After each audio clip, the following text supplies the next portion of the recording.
Good morning guys. বহুত দিনৰ পৰাই কি ভিডিঅ' দিম বুলি ভাবি থাকোঁতে আজি মই ঘৰুৱাভাৱে বনোৱা বৰালি মাছৰ ৰেচিপি এটা লৈ আহিছোঁ। আৰু বৰালি মাছখিনি ভজাৰ আগতে মাছখিনিৰ ওপৰত এনেদৰে তেল আৰু হালধি গুড়ি নিমখ দি পেলাই ভালদৰে সানি লৈছোঁ, যাতে বৰালি মাছখিনি ভজাৰ সময়ত তেলখিনি ছিটিকিও নপৰে। আৰু সেই ভজা মাছৰ তেলতেই পিঁয়াজ নহৰুৰ পেষ্টখিনি ভালদৰে দি লৰাই চৰাই ভাজিবলৈ দিয়া হ'ল।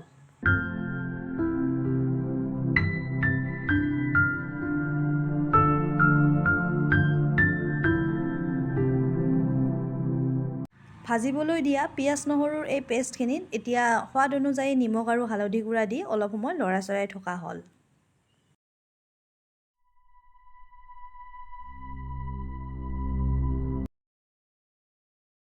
পিঁয়াজ নহৰুৰ এই পেষ্টখিনি ভালদৰে ভজা হোৱাৰ পিছত আগতে ভাজি থোৱা মাছখিনি দি অলপ সময় লৰাই চৰাই থাকি ইয়াত গৰম পানী ঢালি দিয়া হ'ল আৰু পানীখিনি উতলিবলৈ দিয়া হ'ল। উতলি থকা পানীখিনিত এতিয়া সোৱাদ অনুযায়ী জিৰা গুড়ি দি দিয়া হ'ল আৰু উতলিবলৈ দিয়া হ'ল। এই পানীখিনি শুকাই যোৱাৰ পিছত এয়া আপোনালোকে ভাতৰ সৈতে পৰিৱেশন কৰিব পাৰে। গাইজ, যিহেতু এতিয়া ঠাণ্ডাৰ দিন আৰু ফুলবোৰৰ যত্নৰ প্ৰয়োজন, ফুলবোৰক যথেষ্ট পৰিমাণে ৰ'দ লাগে, সেইকাৰণে ৰ'দৰ কাৰণে মই এই ফ্লাৱাৰ ষ্টেণ্ডডাল ঘৰলৈ লৈ আহিলোঁ। আৰু মই ষ্টেণ্ডডাল কেনেদৰে লগালোঁ আৰু ফুলবোৰ কিদৰে সজাই থলোঁ আপোনালোকে এই ভিডিঅ'টোত চাওক।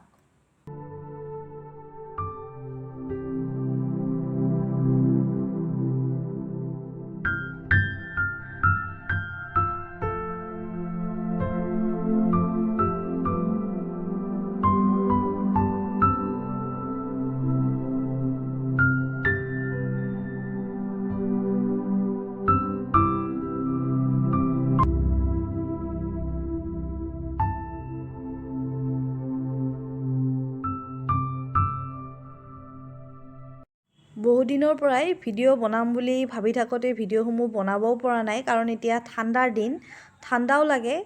সেইকাৰণে আজি এই ভিডিঅ'টো বনাই আপোনালোকৰ আগত শ্বেয়াৰ কৰিলোঁ।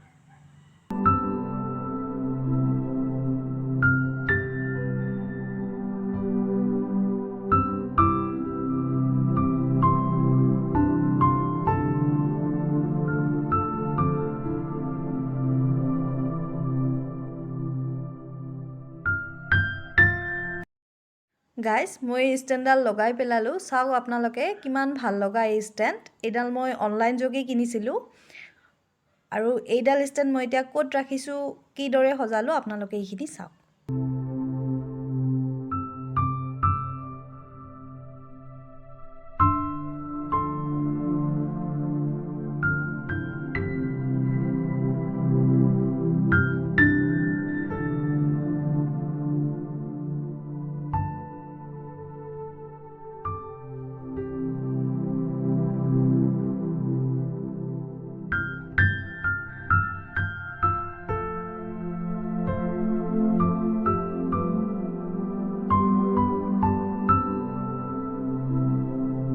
পুনৰ আন এটি নতুন ভিডিঅ'ৰ সৈতে লগ পোৱাৰ আশাৰে আজিলৈ সামৰিছোঁ। ধন্যবাদ।